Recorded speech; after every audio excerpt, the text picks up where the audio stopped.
नमस्कार, मी प्रणिता बोरसे. समृद्ध महाराष्ट्राच्या या भागात आपलं स्वागत.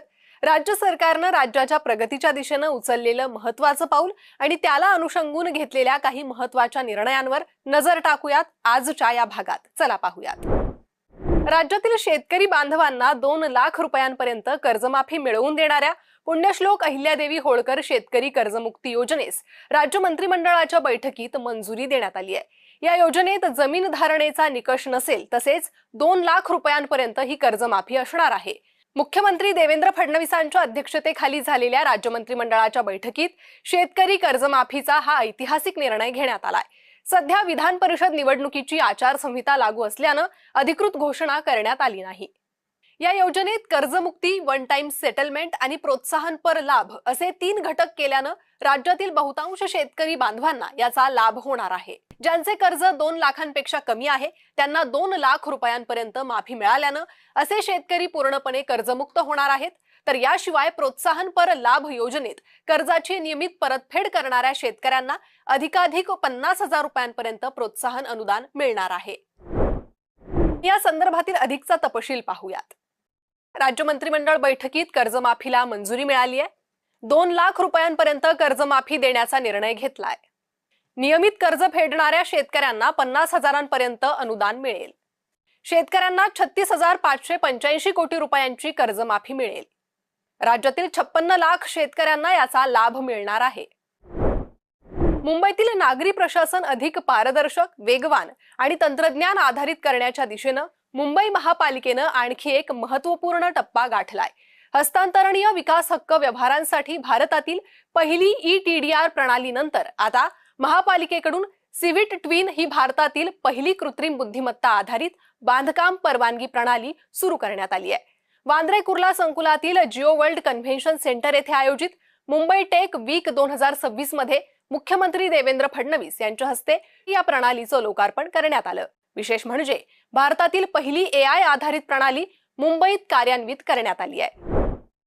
मंत्रालयाजवळील एअर इंडिया इमारत राज्य शासनानं खरेदी केली आहे. Air India asset holding company आणि राज्य शासनाच्या सार्वजनिक बांधकाम विभाग यांच्यातील करारनाम्यांचे हस्तांतरण मुख्यमंत्री देवेंद्र फडणवीस यांच्या प्रमुख उपस्थितीत 2 जून रोजी करण्यात आलंय. 1601 कोटी रुपयांना ही वास्तू संपादित करण्यात आली आहे. मंत्रिमंडळ बैठकीनंतर मंत्रिमंडळ सभागृहात हा कार्यक्रम पार पडला. उपमुख्यमंत्री सुनेत्रा पवार, पर्यटन मंत्री शंभूराज देसाई, सार्वजनिक बांधकाम मंत्री शिवेंद्रसिंहराजे भोसलेंसह एअर इंडिया कंपनीचे वाणिज्य अधिकारी यावेळी उपस्थित होते.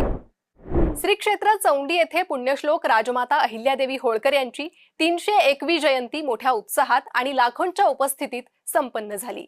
जयंती महोत्सवानिमित्त 3 दिवस विविध सामाजिक, सांस्कृतिक आणि जनजागृतीपर उपक्रमांचं आयोजन करण्यात आलं होतं. या प्रसंगी मुख्यमंत्री देवेंद्र फडणवीस, दोन्ही उपमुख्यमंत्री एकनाथ शिंदे आणि उपमुख्यमंत्री सुनेत्रा पवार, विधान परिषदेचे सभापती प्राध्यापक राम शिंदेंसह अन्य मान्यवर उपस्थित होते. महाराष्ट्रातले जेवढी शक्तीस्थळ आहेत त्यांचं पुनर्निर्माण करण्याचा निर्धार आम्ही केला आणि मला सांगताना आनंद वाटतो की जे निर्णय इथे घेतले ती सर्व कामं आम्ही सुरू केलेली आहेत आणि इथलाही विकास आराखडा हा मंजूर झालेला आहे. आपल्या लाडक्या बहिणींना आम्ही आत्मनिर्भर करण्याचं काम केलंय, आत्मसन्मान मिळवून देण्याचं काम केलंय. लाडकी बहीण योजना सुरू केली तेव्हा अनेकांनी विरोध केला, पण मी आपल्याला सांगतो या व्यासपीठावरून कोणी माईका लाला तरी लाडकी बहीण योजना कधीही बंद होणार नाही. अहिल्यादेवीच्या नावानं एक भव्य स्मारक, महिला सक्षमीकरणासाठी आदिशक्ती अभियान आणि त्यांच्यावरील आधारित एक बहुभाषिक चित्रपट तयार करण्याचा निर्णय महायुती सरकारच्या मंत्रिमंडळाने घेतलेला आहे. या माध्यमातून त्यांचं कार्य देशभरावर नक्कीच पोहोचलं जाईल याचा मला विश्वास आहे. नागपूर महानगरपालिकेच्या भांडेवाडी डम्पिंग यार्ड येथील देशातील पहिल्या एकीकृत शहर घनकचरा प्रक्रिया प्रकल्पामुळे कचरामुक्त शहराची संकल्पना प्रत्यक्षात येणार आहे.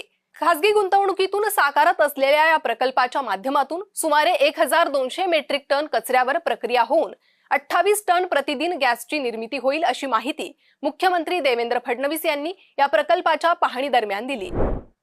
तर या प्रकल्पाचे मुख्य फायदे आणि वैशिष्ट्य काय त्यावर एक नजर टाकूयात.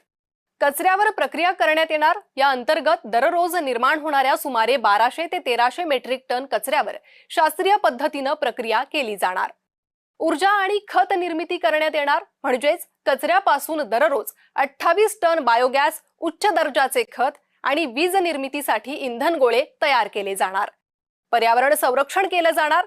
या अंतर्गत जुन्या कचऱ्याचे ढिगारे कमी होऊन जागा मोकळी होईल आणि कचऱ्यामुळे होणारे प्रदूषण आणि आगीच्या घटना टळतील. हा प्रकल्प अत्याधुनिक आहे.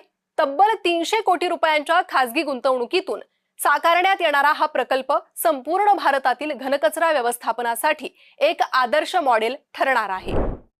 समृद्ध महाराष्ट्राच्या आजच्या या भागात इथेच थांबूयात. पुन्हा भेटूया नवीन घडामोडी आणि महत्त्वपूर्ण निर्णयांबाबतच्या नवनव्या बातम्यांसह पुढील आठवड्यातील समृद्ध महाराष्ट्र या आमच्या कार्यक्रमात.